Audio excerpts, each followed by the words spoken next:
श्री शिवाय नमस्तुभ्याम। हर हर महादेव। स्वागत है आपका लंबे समय के बाद एक पुनः वीडियो में, जिसके माध्यम से आप महाकुंभ 2025 प्रयागराज के, जो कि आपको 144 वर्षों के बाद का संयोग प्राप्त हुआ है और आप इसके साक्षी बने हैं।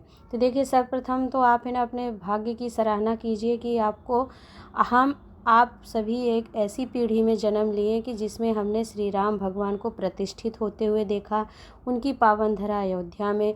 दूसरा, हमें 144 वर्षों के बाद का जो 12 कुंभ है एक ही स्थान पर पूर्ण होने पर प्राप्त होता है, तो महाकुंभ प्राप्त हुआ है, जिसके हम आप सभी साक्षी बन रहे हैं। तो इस शुभ अवसर का आप सभी को पूर्ण लाभ प्राप्त करना है। अब आपको जब स्नान करने जाएंगे महाकुंभ प्रयागराज में, तो उसमें आपको दान पुण्य भजन आदि तो करना है, साथ में ही दान पुण्य पूजन आदि विशेष ध्यान रखना है उसका। तो क्या करना है आपको, जो पूज्य गुरुदेव अपनी श्री शिव महापुराण की कथाओं के माध्यम से वर्णित कर चुके हैं, उन्हीं महत्वपूर्ण बिंदुओं को, जो कि बहुत विशेष हैं, ध्यान रखने वाले हैं, उन्हीं को आपके साथ साझा करूंगी। तो वीडियो में अंत तक जरूर सुनिएगा। कुछ आपको उपयोगी लाभप्रद लगे तो वीडियो को शेयर कर दीजिएगा। तो सर्वप्रथम महाकुंभ जो स्नान हो रहा है 2025 का, जो कि प्रयागराज त्रिवेणी संगम में, जिसमें माँ गंगा, सरस्वती और माँ यमुना का हमें संगम प्राप्त होता है। तीनों नदियों के मेल से संगम का उद्गम हुआ है। उसी पे स्नान का जो महत्व है उसको हम जानेंगे। तो आध्यात्मिक और धार्मिक महत्व रखने वाले महाकुंभ का जो आयोजन होता है, आप थोड़ी इसकी महत्वता समझ लीजिए, जिससे आपको स्नान पूजन का महत्व पता चलेगा। तो धार्मिक और आध्यात्मिक महत्वता वाले इस महाकुंभ का आयोजन जो होता है 12 वर्ष में एक बार होता है। तो ध्यान दीजिएगा, महाकुंभ जो होता है 12 वर्ष में एक बार होता है।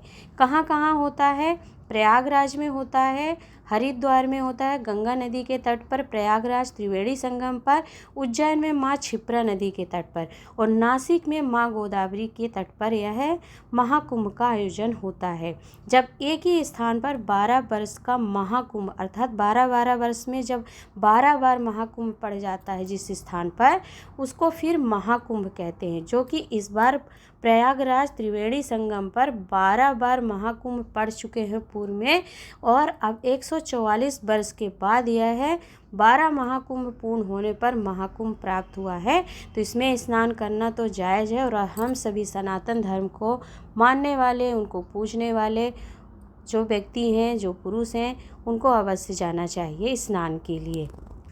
और अर्धकुंभ जो होता है 6 वर्ष में आता है, और तो आप सभी समझ पाए होंगे कि अर्धकुंभ जो होता है हर 6 वर्ष में पड़ता है, और कुंभ जो होता है वह 12 वर्षों में प्राप्त होता है।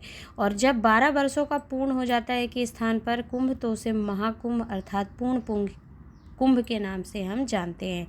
तो यह आपने थोड़ी महत्वता जान ली। कुंभ का मतलब सभी को पता है, गूगल पे आप सभी चीज़ें प्राप्त कर सकते हैं। जैसे कि कुंभ जो है, जो अमृत कलश लेकर के समुद्र का जब मंथन किया गया था, तो एक अमृत कलश प्रकट हुआ था। कुंभ मतलब घड़ा। घड़े में क्या था? अमृत तत्व था। तो अमृत तत्व हमें कहाँ से प्राप्त होगा? त्रिवेणी संगम, जो कि माँ गंगा यमुना सरस्वती का संगम है।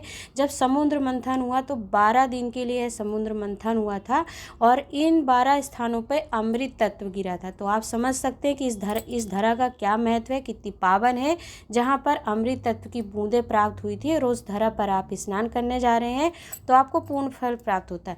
देखिए, कुछ विशेष बातें हैं महाकुंभ को लेकर के, जैसे कि यहाँ कल्पवास का नियम होता है, अर्थात पौष माह के 12वें दिन से लेकर माघ माह के 12वें, अर्थात जो शुक्ल पक्ष होता है, शुक्ल पक्ष से प्रारंभ होकर के शुक्ल पक्ष में, पौष माह के शुक्ल पक्ष से प्रारंभ होकर के माघ माह के शुक्ल पक्ष तक यह 1 माह का महाकुंभ स्नान किया जाता है। तो इसमें साधु संत, जो साधक उपासक होते हैं, वो कल्पवास करते हैं।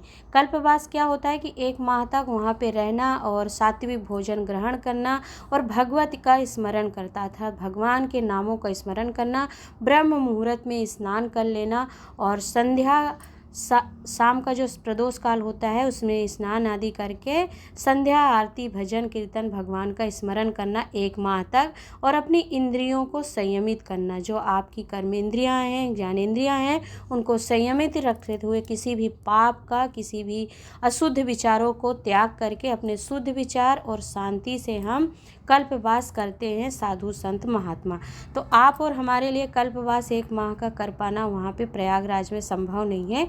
परंतु देखिए, आप सभी लोग जो लोग स्नान करने जा रहे हैं, पहली भ्रांति यह है कि लोग आपको थोड़ा सा भयभीत करेंगे, डराएंगे कि आप वहाँ नहीं जाइएगा, स्नान करने का समय नहीं मिलता है, भीड़ बहुत है, बहुत लोग हैं, कुछ स्नान नहीं प्राप्त होगा। तो ऐसा बिल्कुल भी नहीं है। देखिए, महाकुंभ है, हर कोई पुण्य प्राप्त करना चाहता, तो भीड़ नहीं रहेगी। और सनातन धर्म की यह भीड़ भी एक जिज्ञासा और उत्साह को प्रकट करती है कि हमारे हिंदू सनातन धर्म में महाकुंभ के स्नान के प्रति कितनी जागरूकता है और कितनी जिज्ञासा है और कितना लोग स्नान करना चाहते हैं। तो भीड़ बहुत अच्छा है, लोगों के भक्तों के दर्शन भी प्राप्त होने चाहिए, नहीं तो अकेले नदी के किनारे स्नान करने का कोई आनंद नहीं होता है।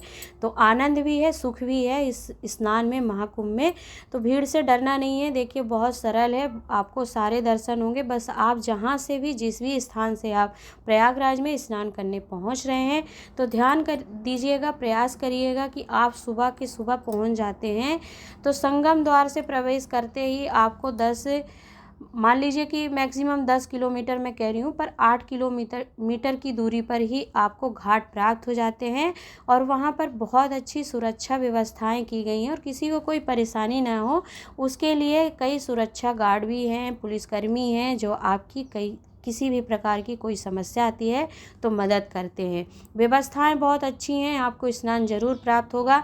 अब ऐसा नहीं है कि आप वहां खड़े होकर फ़ोटो खींच रहे हैं, वीडियो बना रहे हैं, रील बना रहे हैं, तो ऐसे भीड़ ना बढ़े उसके लिए क्या होता है, प्रशासन ने व्यवस्था कर रखी है कि आप स्नान करिए, डुबकी लगाइए और स्नान करने के बाद आप और भक्तों को मौका दीजिए।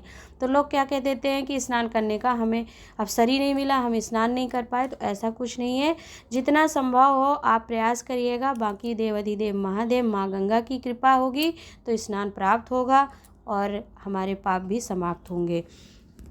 अब मैं आप सभी को कुछ विशेष बातें ध्यान रखने वाली बता रही हूँ जो महाकुंभ प्रयागराज स्नान में पहुँचने वाले हैं। आपको वो नियम विशेष क्या हैं? देखिए, पहला नियम है कि जो लोग पूर्णिमा अमावस्या पर पहुँच रहे हैं, बसंत पंचमी पर अर्थात अभी मौनी अमावस्या पर जा रहे हैं, तो आप अपने पितरों के लिए प्रयास करिएगा कि जब स्नान करेंगे, गंगा स्नान त्रिवेणी संगम का, तीनों नदियों का फल तो आपको प्राप्त हो रहा है, साथ में संगम का भी पुण्य फल प्राप्त हो रहा है। और अपनी न जाने कितनी पीढ़ियों का उद्धार करेंगे। कैसे उद्धार करेंगे कि आपको देखिए, पूज्य गुरुदेव वर्णन करते हैं कि किसी तीर्थ पर जा करके पार्थिव शिवलिंग का निर्माण करके, पूजन करके, उसी नदी का जल समर्पित कर देने से अपनी अंजलि से 3 बार, और अपने पितरों के लिए 3 बार तर्पण अर्थात जल को अपने वक्ष स्थल और नेत्रों के बीच में हाथ रख करके दक्षिण दिशा की ओर मुख करते हुए यदि आप सूर्य नारायण भगवान को पितृदेवो भव करके तर्पण दे देते हैं अर्थात 3 बार जल अर्घ दे देते हैं, तो पितरों को भी वह भाग प्राप्त हो जाता है। तो देखिए, पितरों को खुश प्रसन्न कर सकते हैं, उनको मुक्ति प्रदान कर सकते हैं। तो आप स्नान करिएगा, 3 बार तर्पण अर्थात हाथों से जल को उठा करके ऊंचा अर्घ दीजिएगा सूर्य नारायण भगवान को।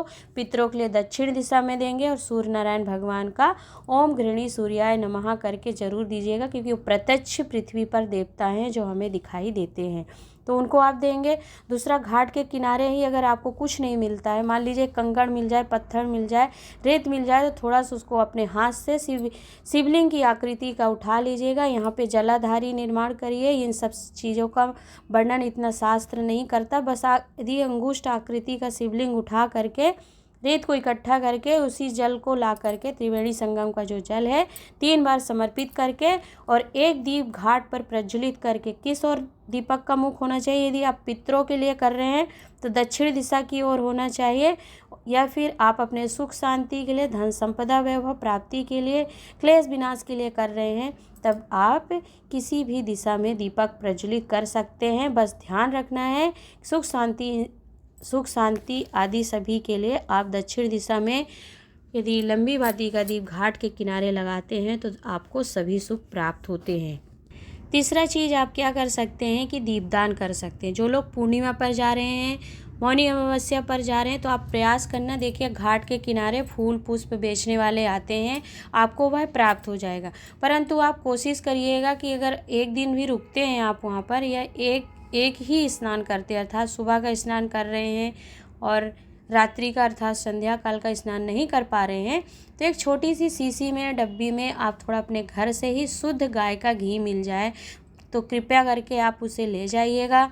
और सहस्त्रावली बाती जो होती है 108 की या 1008 की जो बाती है, या तो धागे को ही, कलावे को ही लपेट करके बना करके आप प्लीज़ जब स्नान करिएगा गंगा का स्नान त्रिवेणी संगम पर, तो प्रयास करना कि सहस्त्रावली बाती जो होती है 108 की और 1008 की बाती बनाकर ले जाइएगा अपने घर से, और घी ले जाइएगा और एक माचिस ले जाइएगा। नहीं हो तो ख़रीद के ले लीजिएगा पहले से ही। अपने साथ रखेंगे तो आपको अव्यवस्थाओं का सामना नहीं करना पड़ेगा कि आपको मिल नहीं रहा है तो ख़रीदे कि नहीं, क्योंकि आप अपने घर से अपनी तैयारी करके अपनी व्यवस्था बनाकर चलेंगे तो आप आसानी से पूजा भी कर पाएंगे, वहाँ पर स्नान भी कर पाएंगे और आपको संपूर्ण फल भी प्राप्त होगा। तो दीपक एक प्रज्वलित करिएगा और सहस्त्रावली या फिर आप 108, 1008 की बाती दिया नहीं जला पा रहे हैं घाट पर, तो प्रयास करना कि 2 लंबी बाती को एक साथ जोड़ करके घी रख करके दीपक में आप प्रज्वलित करिएगा। तो प्रयास करना है आपको कि घी लेके जाएंगे, आप बाती लेके जाएंगे अपने घर से, माचिस लेके जाएंगे। अब थोड़े से चावल अक्षत भी रख के ले जाइएगा, थोड़ी चंदन रख लीजिए, थोड़ा थोड़ा पेपर में रख करके चुटकी चुटकी आप ले जाएंगे तो आपकी एक सरल विधि रूप से पूजन भी हो जाएगी और उसका पूर्ण फल भी प्राप्त होता है। तो इस प्रकार आप घाट के किनारे पार्थिव शिवलिंग का पूजन कर लीजिएगा और उसी गंगा नदी में विसर्जित कर दीजिएगा शिवलिंग का। थोड़ा सा जल का आचमन कर लीजिएगा, वहीं पर माँ गंगा से अपने शुद्ध विचारों के लिए, सुख शांति के लिए प्रार्थना करिएगा कि हे माँ गंगा, मैं यहाँ सिर्फ नहाने नहीं आया हूँ। नहाने और स्नान का भी अंतर पूज्य गुरुदेव ने वर्णन किया है कि स्नान क्या होता है। जब हम भगवान के नामों का हजारों में लाखों गुना जब कर लेते हैं जाप तो वो एक स्नान माना जाता है। तो 1000 लाख नहीं तो कम से कम 108 बार तो नाम जाप करिएगा ही, वो आपका स्नान होगा। आपके विचार शुद्ध होना चाहिए, आपके भाव अच्छे होने चाहिए और आपको प्रार्थना करना है कि हे माँ गंगा, मैंने यदि पूर्व में कुछ गलतियाँ की हो, किसी के प्रति गलत विचार लाए हो या कुछ गलत कह दिया हो तो आप उसे समाप्त करके मेरे विचारों को शुद्ध करिएगा। अगला नियम आप क्या ध्यान रखेंगे कि मान लीजिए कुछ महिलाएं होती हैं, कुछ क्या मतलब सभी महिलाओं का क्या होता है, मासिक धर्म आ जाता है या कोई बीमार है, अशक्त हैं शारीरिक रूप से, जो प्रयागराज कुंभ स्नान करने नहीं जा सकते हैं। तो आप क्या करेंगे, घर का कोई सदस्य यदि महाकुंभ स्नान करने जाते हैं तो एक बोतल में वह गंगा जल ले आइए। तो आप उस गंगा जल से क्या करेंगे, स्नान करेंगे तो कुछ ना कुछ पुण्य फल उसका भी प्राप्त होता है। यदि आप त्रिवेणी संगम पर स्नान करने नहीं जा पा रहे हैं, असमर्थ हैं, तो आप यह नियम ध्यान में रखते हुए भी स्नान का पुण्य फल प्राप्त कर सकते हैं। अगला आपको विशेष ध्यान क्या रखना है बातों का कि आप ऐसी पावन पुण्यमय धरा पर जा रहे हैं और गंगा माँ का तट है, त्रिवेणी का संगम है, ऐसे स्थान पर कुछ दान पुण्य अवश्य करना चाहिए। जो लोग पूर्णिमा और अमावस्या पर जा रहे हैं वह अन्नदान अवश्य करें। अन्नदान से तात्पर्य है कि चावल दे दीजिए, खिचड़ी दे दीजिए, कुछ भी दे दीजिए, और दान आपको सर्वश्रेष्ठ हाथ में देना है। अर्थात वहाँ पे जो आश्रम बने हुए हैं, आश्रम हो गया या अखाड़े हो गए, साधु संत हो गए, उन विद्वत जन साधु संतों को आप दान देंगे। उससे क्या होगा कि वह उसको पकाएंगे, खाएंगे और भोग लगा कर खाते हैं वो, तो उससे आपके पितरों को भी भाग प्राप्त होगा और आपको भी। ध्यान रखेंगे आप कि यदि आप पितरों के लिए दान पुण्य कर रहे हैं, अन्नदान करते हैं त्रिवेणी संगम पर जा कर के, तो उसमें थोड़े से तिल रख कर के अवश्य दान करिएगा, क्योंकि तिल रखने से वह हमारे पितरों को भाग प्राप्त होता है। तिल हो गया, चावल हो गया, जौ हो गया, गुड़ हो गया, जो आपसे बन सके वह दान अवश्य करके आइएगा, क्योंकि ऐसा शुभ संयोग, शुभ अवसर आपको 144 वर्ष के बाद प्राप्त हुआ है। और यदि आप कुछ दान पुण्य कर रहे हैं तो उसका आपको फल भी उतना ही प्राप्त होता है। वहाँ पर वर्णन आता है हमारे शास्त्रों में, और पूज्य गुरुदेव भी कहते हैं कि किसी भी संगम पर, नदी तट के, सरोवर के घाट के किनारे कल्पवास किया जाता है 1 माह का। तो 1 माह का कल्पवास नहीं कर सकते हैं तो आप प्रयास करिएगा कि मात्र 1 रात्रि भी उस पावन धरा पर, संगम में कहीं पर भी बिता लेते हैं आप, और सुबह ब्रह्म मुहूर्त में स्नान करके पूजन करके अपने घर आइए। आपको सभी सुखों की प्राप्ति होगी। आपको किसी के सामने फिर गिड़गिड़ाना या हाथ नहीं फैलाना पड़ता है। क्यों? क्योंकि आपके पापों का, आपके गंदे विचारों का नाश होता है, साथ में आपके लिए मार्ग प्रशस्त होता है, क्योंकि इतना पुण्य फल आप प्राप्त करते हैं। कहा जाता है, शास्त्रों में वर्णन है कि 4 युग जो हैं, सतयुग हो गया, त्रेता युग, द्वापर और कलयुग का जो समय अंतराल है, अर्थात जितने जितने वर्ष के ये चारों युग हैं, उतने युगों के बीत जाने के बाद एक कल्प होता है। तो इतने वर्षों के बाद का एक कल्प जो है वो कल्पवास है। तो वहाँ पर निवास करने से 1 माह में जो साधु संत कल्पवास कर रहे हैं, उन्हें इन चारों युगों का जो समय है, उतने समय के पुण्य का फल 1 माह के कल्पवास से प्राप्त होता है। तो जो व्यक्ति एक दिन भी वहाँ पे यदि निवास करता है, रात्रि बिताता है, तो उसे कल्पवास का अर्थात चारों युगों के पुण्य फल के बराबर फल की प्राप्ति होती है। अगली बात जो है आप स्मरण करेंगे, अगली बात का आप स्मरण यह करेंगे कि आप कल्पवास करें, रात्रि नहीं भी बिताते हैं, तो अपने मन में यह संशय मत लाइएगा कि अरे हमें पुण्य नहीं मिलेगा। ऐसा नहीं है। उस भूमि में, उस पावन धरा में यदि आप पहुंच ही जाते तो न जाने आपके कितने पाप समाप्त होकर के आप पुण्यवान आत्मा बन जाएंगे।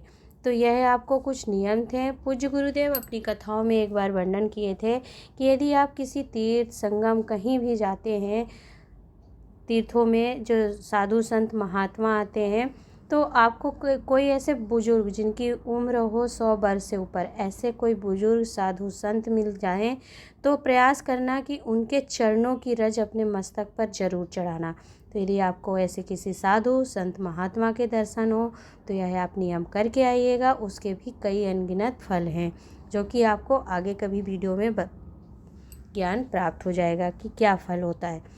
क्योंकि पूज्य गुरुदेव कहते हैं कि ऐसे साधु संत के चरणों की रज जब हमारे मस्तक पर चढ़ती है तो वो तपस्वी होते हैं, तप साधना करते हैं, तो उनके चरणों की रज से भी हमारा उद्धार होता है, हम भी पुण्यवान बन जाते हैं। और प्रयास करना है आप कि कोई ऐसे साधु संत हों जिनकी जटाओं में रुद्राक्ष, आप देखेंगे वहाँ पे दर्शन करेंगे कि कई साधु संत ऐसे होंगे जिनकी जटाओं में रुद्राक्ष की मालाएं लिपटी होती हैं।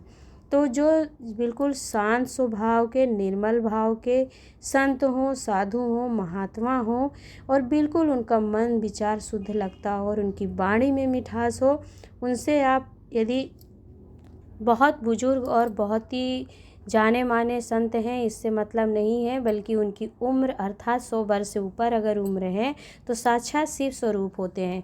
तो प्रयास करना कि किसी साधु संत के उन जटाओं में से यदि आप उनको प्रार्थना करके, प्रणाम करके एक रुद्राक्ष मांगेंगे कि गुरुदेव आपके मस्तक की वह है, हमें एक रुद्राक्ष दे दीजिए, तो यदि वह संत साधु आपको वह रुद्राक्ष दे देते हैं तो आपको हजारों वर्ष के तप साधना का फल प्राप्त होता है। और वो रुद्राक्ष साधारण नहीं रह जाता है, उसका इतना फल होता है कि ऐसी यदि आपके घर में ऐसे रुद्राक्ष घर पे रखा होता है तो आपको ऐसे कभी, देखिए मानव जीवन है, हमें कर्म का भोग भोगना है, कष्ट आएंगे, परंतु आपको क्या प्राप्त होता है उस रुद्राक्ष से आप स्वयं ही देख कर समझिएगा कि आपको क्या प्राप्त हुआ।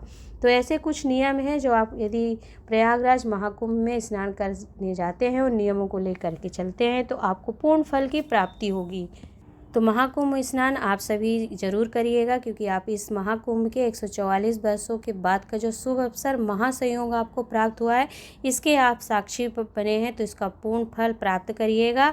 आपको स्नान करते समय क्या करना है, ध्यान रखना है। पूजन आपको पार्थिव शिवलिंग जरूर करना है।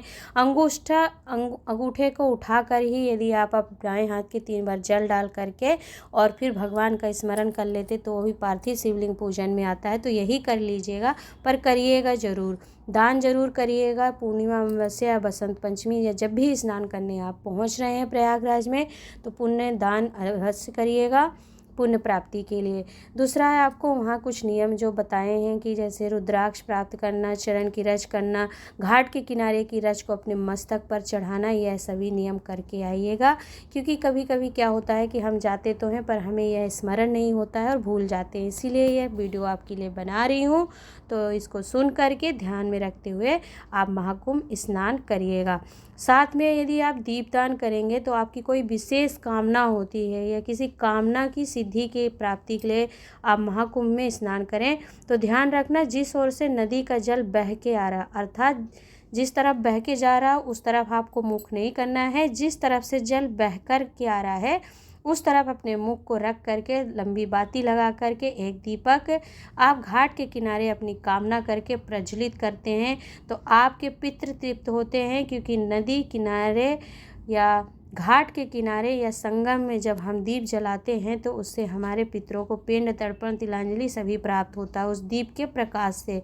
तो अपनी मनोकामना आप बोलेंगे जिस ओर से नदी का जल बह कर आ रहा है उस ओर मुँह करते हुए। यह दीपदान करने का नियम होता है, तो करके देखिएगा। और महाकुंभ स्नान को लेकर के जो भ्रांतियाँ यदि आपको कोई बताता है कि आपको स्नान नहीं मिलेगा, भीड़ बहुत है, तो घबराइए नहीं।